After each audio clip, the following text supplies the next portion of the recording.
আপনারা আসলে যেটা দেখছেন এটা ঘের মনে করতেও পারেন, পুষ্করিণী মনে করতে পারেন, বা মাছ চাষের কোনো কিছু মনে করতে পারেন। আসলে এটা সাতক্ষীরা জেলার পাটকেলঘাটা থানার 2 নম্বর নগরঘাটা ইউনিয়নের 7 নম্বর ওয়ার্ডে নগরঘাটা রহমতিয়া সরকারি প্রাথমিক বিদ্যালয়ের মাঠ প্রাঙ্গণ। এবং আপনারা এই যে পানিবন্দি দেখছেন, এই যে দীর্ঘ মানে কয়েকটা দিনে আকাশ বৃষ্টির কারণে পানিবন্দি রয়েছে। তো এই মাঠের পানি যেভাবে নিষ্কাশন হয়, এই মাঠের দক্ষিণ পাশে যে ড্রেন রয়েছে, এই ড্রেন দিয়েই পানিটা বেরিয়ে যায়। কিন্তু স্থানীয় লোকজন এখানে বাড়ি করে সেই ড্রেনটা বন্ধ করেছে। পরপর 2টা বাড়ি বন্ধ হওয়ার কারণে এই পানি নিষ্কাশনের কোনো ব্যবস্থা নেই।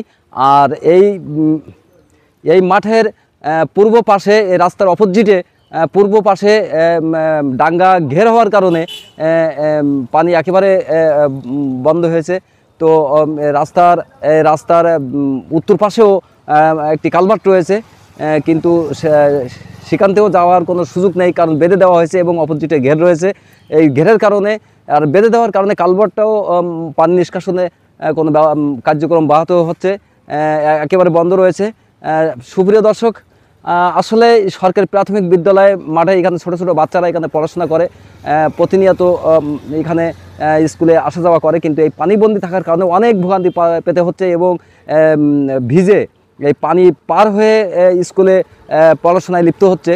তো আমরা এই অবস্থা দেখে খুব আসলে অত্যন্ত মানে হতাশ হয়েছি, দুঃখ প্রকাশ করেছি। স্থানীয় অনেক মানুষের সঙ্গে কথা হয়েছে এর আগে, ওনারা জানিয়েছেন যে ঊর্ধ্বতন কর্তৃপক্ষ দ্রুত এই পানি নিষ্কাশনের কোনো ব্যবস্থা না করলে স্কুলের এই ছাত্রছাত্রীর পড়াশোনার হুমকির মুখে পড়বে। আমি এখন এই স্কুলে যে স্টুডেন্ট রয়েছে তা একজন অভিভাবকের সঙ্গে কথা বলবো। জি, আসসালামু আলাইকুম। আপনার বাচ্চা স্কুলে আসতে যে তো খুব বাধা হচ্ছে স্কুলের, আমরা কলে রেখে আসছি, আবার ছুটি দিলে কলে নিয়ে পানি পার করে নিয়ে আসবো। তাই এই পানি নিষ্কাশন যেহেতু 3-4 দিন পানি বন্দি, সপ্তাহখানিকের মতো, তাই এই পানি নিষ্কাশনের জন্য ম্যানেজিং কমিটির সম্মানিত সভাপতি এখানে এসে কোনো ভূমিকা রেখেছে কিনা? এবং এই স্কুলের প্রধান শিক্ষিকা, স্থানীয় লোকজন যাদের বাচ্চা কাচ্চা পড়ে বা স্থানীয় জনপ্রতিনিধিদের ডেকে কোনো মিটিং করেছে কিনা এই পানি নিষ্কাশনের জন্য? আমি এক মাস্টারের কাছে, ওই পুরুষ মাস্টার আছে, আমি ওকে বলছিলাম যে পানি বেজে গেছে যখন, আপনি ইউনিয়নের চেয়ারম্যান, সাবেক চেয়ারম্যান মহম্মদ সাহেবের কাছে যান, উনি একটা ব্যবস্থা করে দেবে। তাই তিনি বলতেছি যে এখানে কোনো চেয়ারম্যান নেই, ওখানে যে কী লাভ, আমাদের ওখানে গেলে আপনার একটা ফয়সলা করে দিত, কিন্তু উনি যাতে শেখান না। এইরকম যদি পানি নিষ্কাশন না হয়, এই পানি অবস্থাটা বাচ্চা কাছে তো রাখা সম্ভব না।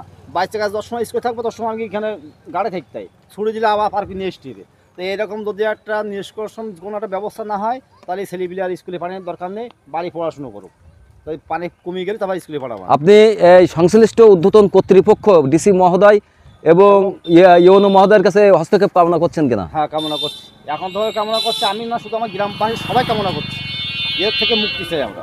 সমস্যা তো বিকট আকার ধারণ করেছে আস্তে আস্তে। এখন পানি ধরেন চারিদিক থেকে বন্ধ হয়ে গেছে ঘের করার কারণে। আগে পানি সরতো, এখন সরে না। এই সাইডে 2 সাইডে ঘের করছে, বন্ধ করে দিয়েছে। পাশে একটা বাড়ি হয়েছে, সেদিক দিয়েও বন্ধ হয়েছে।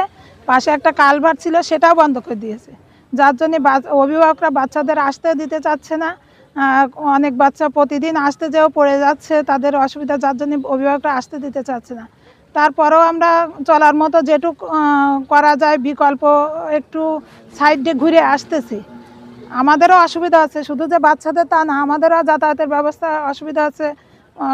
বৃষ্টিতে ধরেন পানির ভিতর দিয়ে আসা যাওয়া করাও তো রিস্ক, কারণ এলাকার লোকজনের বাচ্চাই কিন্তু এখানে পড়ে, আর আমাদের বাচ্চাও কিন্তু এখানে পড়তে আসে না। তারপরেও আমাদের বাচ্চা, এরা তো আমাদেরই বাচ্চা, ওরা না আসলে আমাদের তো চাকরি করে কোনো লাভ নেই, ওদের নিয়েই আমাদের সক্রিয়তা।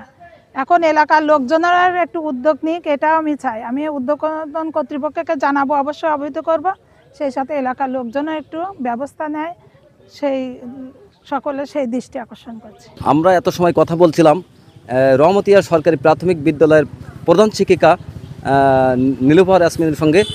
উনি ওনার পানি যে বন্দি রয়েছে মাঠ এবং পানি নিষ্কাশনের কোনো ব্যবস্থা নেই, উনি এত সময় আমরা কথা বলছিলাম। তো আমরা গ্রামবাসী সহ এবং স্কুলের ছাত্রছাত্রী অভিভাবকের মতামতে আমরা দ্রুত ঊর্ধ্বতন কর্তৃপক্ষের কাছে হস্তক্ষেপ কামনা করছি, যাতে দ্রুত এই মাঠের পানি নিষ্কাশন হয় এবং এই স্কুলের প্রাণবন্ত ফিরে আসুক, এই আহ্বান রেখে সবাইকে ধন্যবাদ জানিয়ে এখানে শেষ করছি। আসসালামু আলাইকুম ওয়া রাহমাতুল্লাহি ওয়া বারাকাতুহু।